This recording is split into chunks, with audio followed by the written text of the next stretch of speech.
বলো তো কেন শাড়ির দোকান থেকে আজকের ব্লগটি শুরু করছি। আজকের আমাদের মডেল ছিল ডোরি এবং ডোরি চলে এসছে।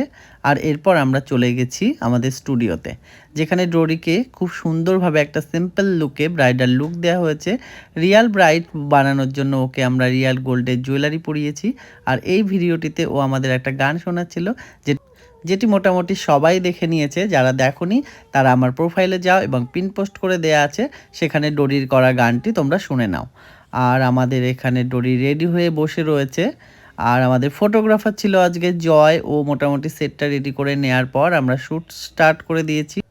যেহেতু আজকে মেনলি শাড়ির শ্যুট ছিল, সেহেতু আমরা শাড়িটাকেই ফোকাস করার চেষ্টা করেছি এবং ডোরিকেও খুব সিম্পলভাবে একটা ব্রাইডাল লুক দেওয়ার চেষ্টা করেছি। আচ্ছা, বলে রাখি, রুদ্র সাহাদার একটা শ্যুট দেখে ইন্সপায়ার হয়েই কিন্তু আজকে আমরা এই শ্যুটটা ক্রিয়েট করেছি। এবং যারা এরকম সুন্দর সাদা লাল তসরের শাড়িতে ব্রাইড সাজতে চাও, তারাও ঝটপট এই